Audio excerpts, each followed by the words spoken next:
We are live. All right. Are you ready for... I think this is the oldest. We mentioned it at the end of last episode. I think that this is the oldest brewery we've ever covered. Now, without looking at the label, Roland, what year do you think Moosehead Brewery started in? Now, I haven't looked at the label, so if I get this right, it is honestly... But I actually did some research about... A while ago, I went down a rabbit hole about Canadian beer. So I'm going to say 1627. No. That was so... You know what that was like? That was like when you tell somebody, like, I got this on sale. How much do you think I paid? And they say something like, way less than what you paid. No, 1867. I got this 1687. That's interesting. But I mean, 1687 would have been ridiculous, because that would have been only a few years after they even started to settle the New World. Right. And I don't know the history of Canada. I don't know when people started settling Canada. I feel like it might have been later, like when European settlers came over, but I could be wrong. Who knows? So this is from St. John, New Brunswick, Canada. Now, I was trying to find out, it's St. John, New Brunswick, right? It's not something stupid like St. John from Jane Eyre. I believe it is St. John, but yeah, if your name is St. John, it's pronounced St. John, which is bizarre. But what was the James Bond? It was in a James Bond as well. I think it was A View to a Kill. What was the James Bond movie here? I think it was A View to a Kill, where he was like, I'm James St. John Smythe. It was A View to Kill? I think so. Oh, wow, look at that. You're just twisting the top off. Yes! Yes. Here we go. Now... No, I had a bottle of it. I have to admit, I went down the rabbit hole here, because I like Canadian lager. You know me, I'm a lager loud. I love my crappy European lager.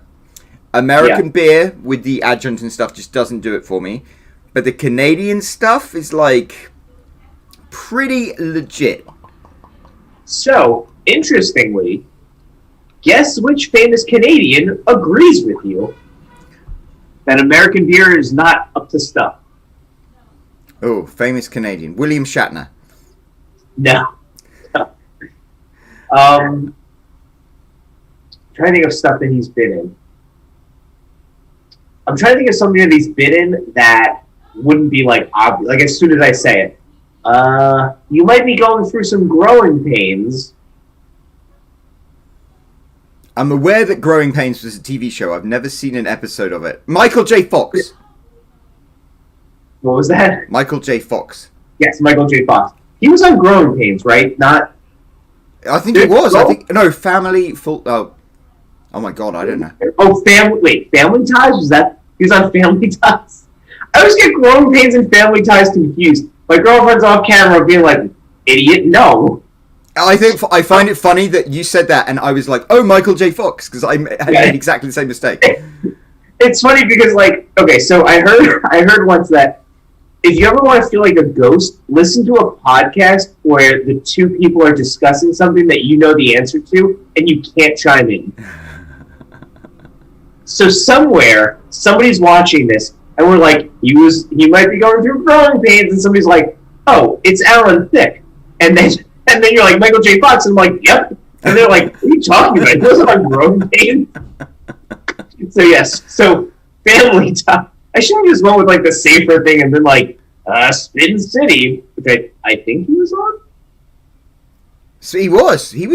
On Spin City, okay. Oh my no! I'm just like, oh my God! I remember that show. That was a good show. Yeah, because Spin City was the show that he was on when they announced that he had Parkinson's. Anyway, back to this beer. So Michael J. Fox was on an episode of The Tonight Show with Jay Leno, and he was like, "I don't really like American beer.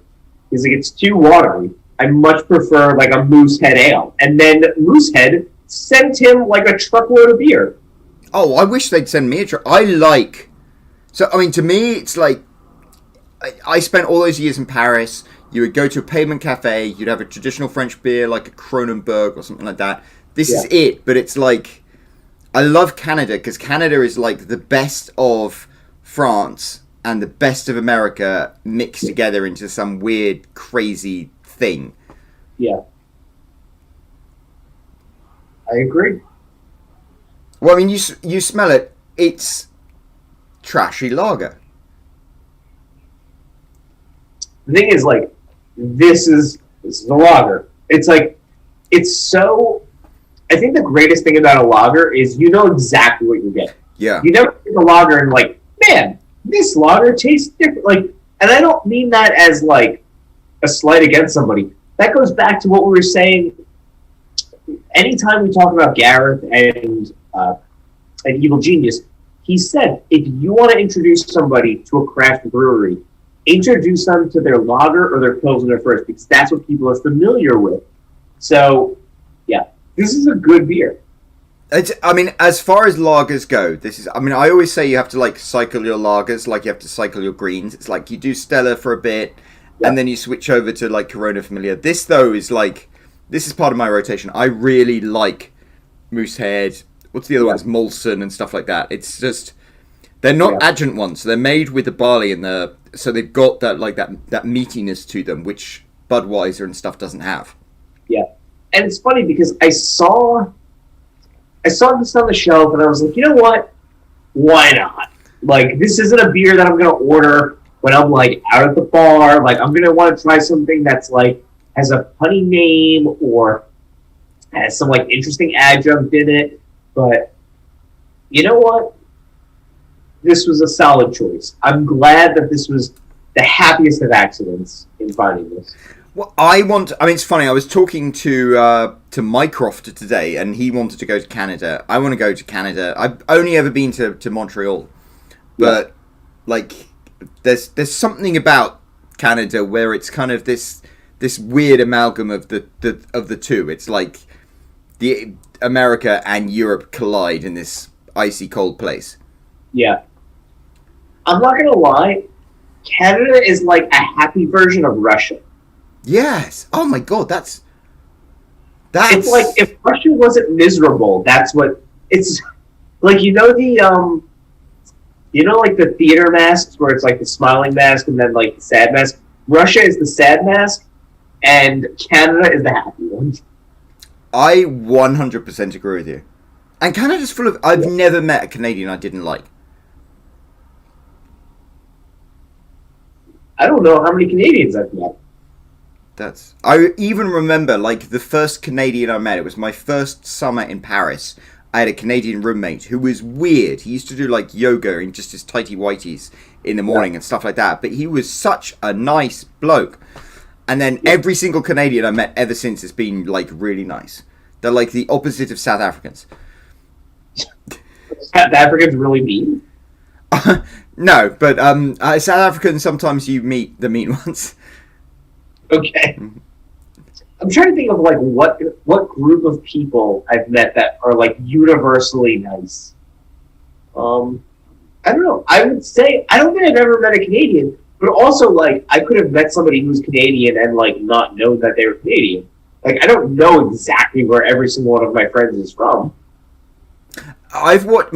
Tina's made me watch enough HGTV so I can pick up the Canadian accent now. Because all of those home renovation shows, they started off in Canada, and then all of those people came down.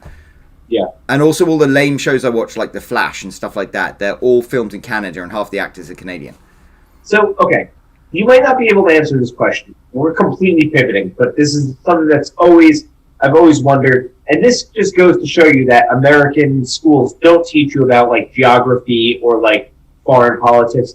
What is the connection between Canada and the UK? Because the Queen still has like a figurehead reign over Canada, right? Yeah, so Canada is part of the Commonwealth, which are places around the world that still recognize the Queen as their head of state. So Canada is an independent country, but their head of state is still the Queen. Even though that's largely a ceremonial thing. But although your head of state is the president, so the head of state of Canada is the Queen, even though it's really the Prime Minister who makes all the political decisions.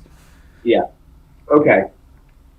Well, I mean, that's true for the UK also, right? Doesn't the Prime Minister make all of the political decisions? They do, and look how that turned out for us.